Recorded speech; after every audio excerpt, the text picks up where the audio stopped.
Hello, everyone. My name is Virgil Shaw. I am the son of Virgil and Virginia Shaw. I was born February 14th, 1885. Yeah, my birthday's always a hoot. I was born in Wandsworth, England, just outside of London. Yeah, you heard it. I first met Elle after a field hockey game in which my cousin was playing at Ellsworth Academy. I fell in love with that woman the second I saw her elbow fly into a jaw.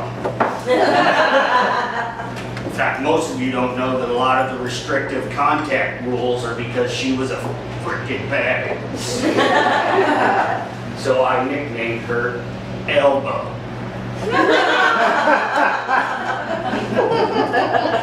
I immediately fell into the friend zone with her by not just proposing the second that I met her, because that's how things were done. Instead, I remained friends, but madly in love. Madly in love with the confidence, madly in love with the intelligence, madly in love with the massive height. In fact, I followed her to New York, where we remained friends. I watched her get walked down the aisle by a very prominent man who we all know. As Flo said, you have the internet.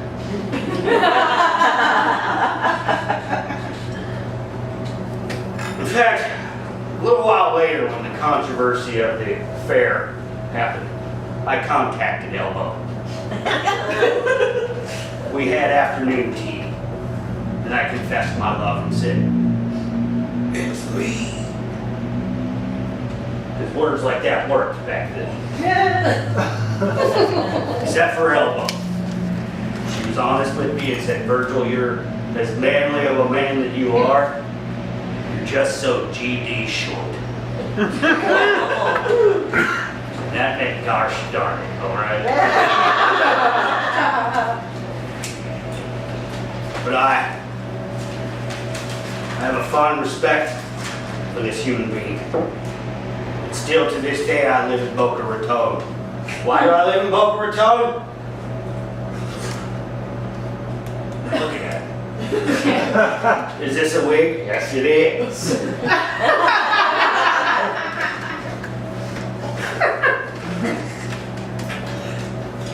All right. So with this, I didn't get to be at her funeral, but I will point out the things that made me fall in love with this woman. This woman was a field hockey badass. She organized many women press conferences, solo women press conferences when this was not heard of. When this woman flew with Amelia Earhart, she did something that... Oh, my elbow. When Amelia Earhart passed, Elbow said one of the greatest things I've ever heard. She said, "I have no doubt that her last words, I have no regrets." And that is what one badass woman says about another badass woman.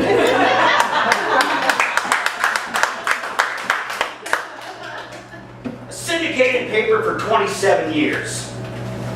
Defied segregation laws in Birmingham in 1938. They were afraid to arrest her. Elbow. 1946, she was the head author of the Universal Declaration of Human Rights. Elbow. She earned 35 honorary degrees, which were from multiple institutions such as Oxford, in Marshall College of Law. She beat her husband in this. You're right, she is the first blogger. Sorry, you got to it first. After the New Deal was done, she traveled the country to see how everyone was doing.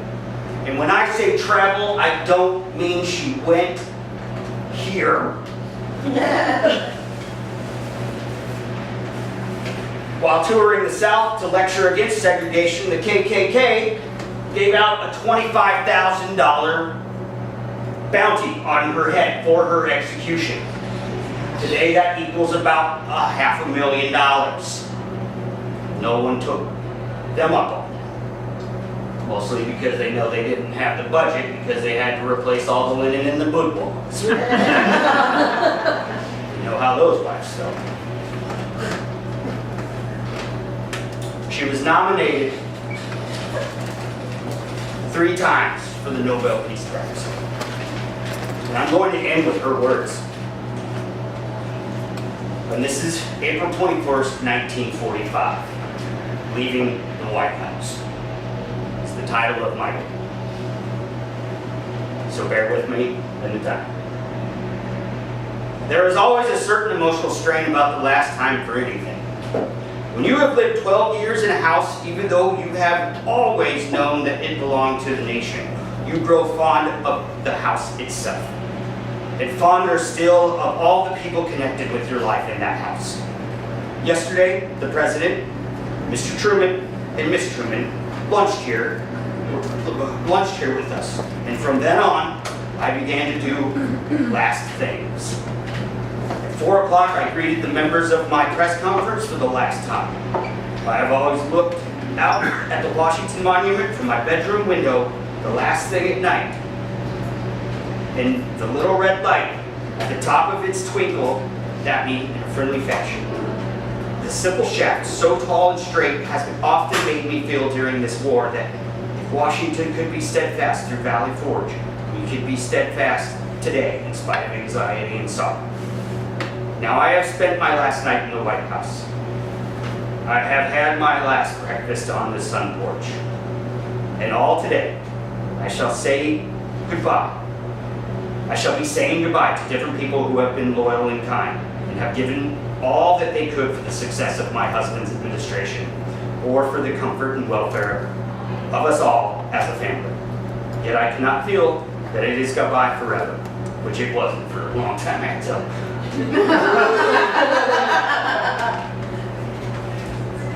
When you are fond of people, you are sure to meet again.